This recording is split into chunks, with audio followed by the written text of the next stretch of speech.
In this multi-part video, I'm going to set up this big industrial CO2 laser with an industrial chiller. I'm going to make my first step with it, and I'm going to take you along for the journey. I'm pretty excited about it. I hope you'll come along.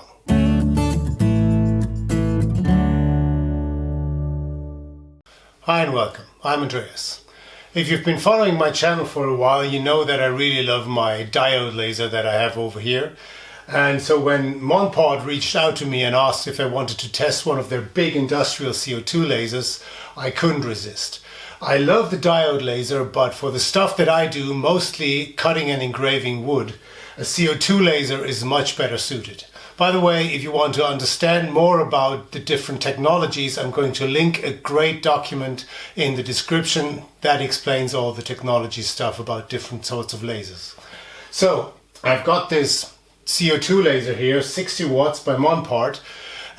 It's a bit, well, I've got some respect, you know, because it's really a different machine than the diode laser that I've been used to. So I took some time in trying to figure out how to get it to work, and today I'm going to take you along for the journey. This is going to be a multi-part video, setting it up, then doing the first steps and maintaining it and so on. So if you're interested in that, come along, subscribe, and I hope we'll have something nice to laser pretty soon. So here's what's included with the laser: a hose clamp, then power cable, USB cable and an Ethernet cable, a thumb drive, some Allen keys, some tape and some sealant, and a piece of grounding wire, but since this is a plug that has grounding built in, I suppose you don't need that. Now I've unpacked the laser from its crate, brought it down here to my workshop. Now we're going to remove the remaining packaging materials and hopefully get going pretty soon.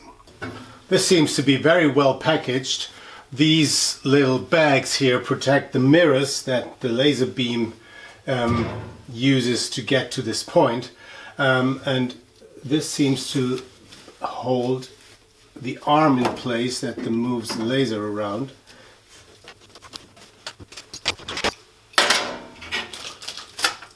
There's a honeycomb panel here.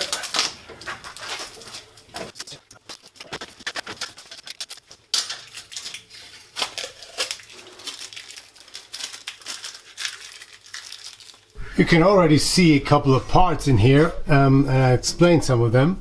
So obviously here, this is the laser head. This is one of the mirrors. The CO2 laser tube is at the back there, and the laser beam gets redirected through a couple of mirrors to this spot and down here. Then at the bottom there you see the exhaust, where a fan is turning when the laser runs so that the smoke and the fumes and so on is taken out.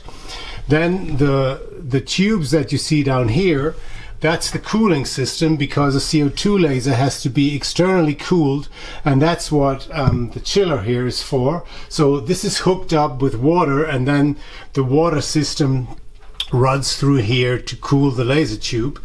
That down here is the air resist pump.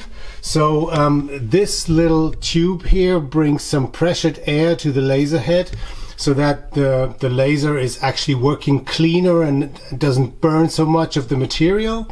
And you can see here, that's the step motor that controls the height of the workbed here, and these two screws here control the tension of the belt. So this all looks pretty solid, and I'm pretty happy and impressed by the build quality here. The workbed is made of these metal slats that you can adjust here, but since I'm mostly going to be using smaller parts, I'm planning on using here the honeycomb panel that you just put on top here. So to get to the laser tube, I have to go to the back, so I'm going to pull it into the front. It comes on casters. So we're at the back of the laser now. Here's the smoke outlet. I 3D printed an adapter for the diameter of tube that I'm going to use. Here is the water inlet and outlet that gets hooked up to the chiller. Over here is the main switch and so on, and here is the CO2 laser tube. You have to unscrew 2 hex screws here to get to it. I already did that, and now I carefully open that. And you can see here's the tube. It still has some wrapping. There's some tape I'm going to carefully remove.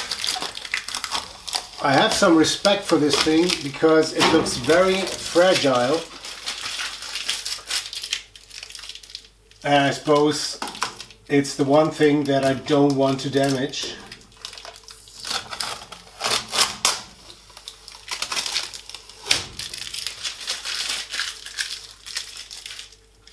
So you can see the tubes for the water cooling running around here. So the CO2 tube is inside, and this whole outer tube gets filled with water to cool the laser tube down. Here's another little bag that protects the first mirror. I'm going to remove that. What you can see here are these little set screws. They are there to adjust the mirror so that you can precisely set the direction of the laser beam. It says that it should be adjusted out of the box, but maybe later I'm going to find out and have to readjust that. And here's another look at the laser tube.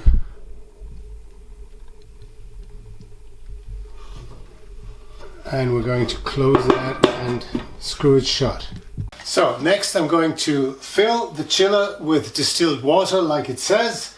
There is an indicator at the back of how much water to fill in, and that's what I'm going to do now, very carefully, so as not to spill anything.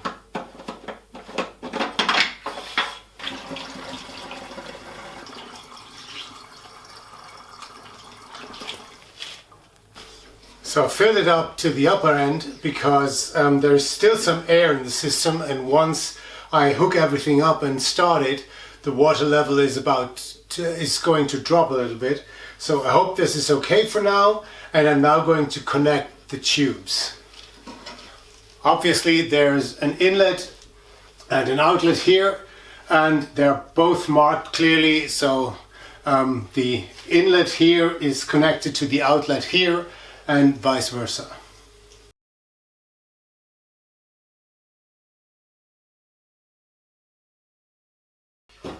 The tubes for the cooling are hooked up. Now I'm going to connect the exhaust system. I'm using a 100mm hose here. The laser comes with a 150mm hose. I printed this adapter to be able to connect my 100mm hose. I don't think the smaller diameter is a problem because I have a pretty good motor that sucks everything out, and there's another one here, another fan here. So I'm pretty sure that this is okay. And once I've done that, I can hook up the laser, and then we're almost ready to fire everything up for the first time.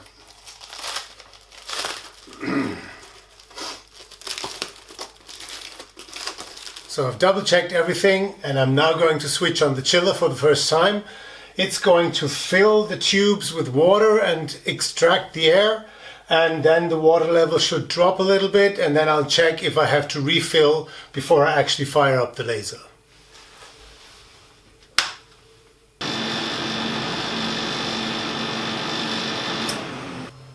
Everything's running smoothly, the water level is still well in the green area, and I think I'm ready to fire up the laser for the first time.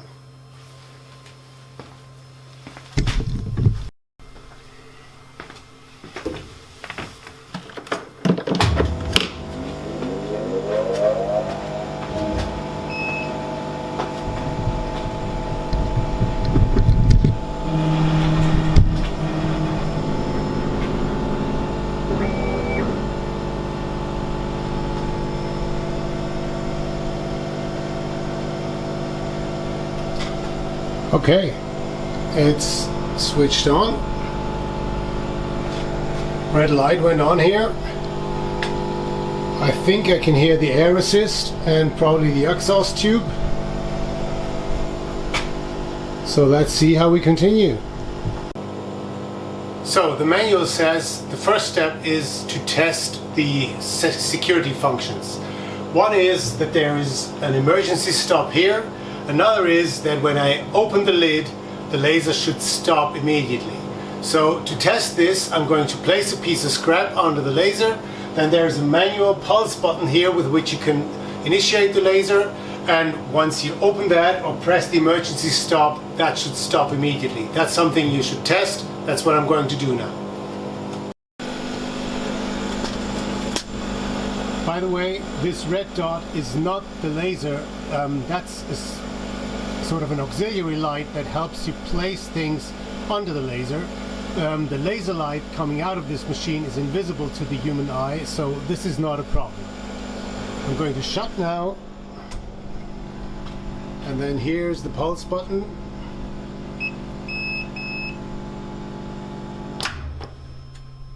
Okay, and that worked.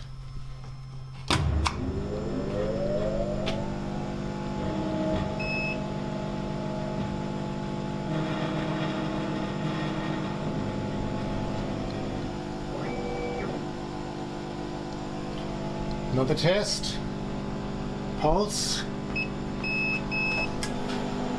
and it switched off. Good. I tried to hook up my computer via USB and didn't get a connection, so that's something I have to figure out. There's also a connecting possibility via Ethernet, but that's a bit more complicated, and I'll see if that's an option that I have to follow. And on top of that, there are a couple of keys and buttons here that don't appear in the manual, which is a bit weird. And one of them is completely unmarked. One of them says control switch, so that's hard to figure out, but that does. And it seems that they do something important, but I don't know what it is, so I'll have to find that out. So I'll conclude the video here. And in the next video I'll have you the explanation of the control panel. I hopefully will have figured out how to hook up my Mac and via USB or Ethernet or whatever. So stay tuned, and I'm sure we're going to have this thing running in some time.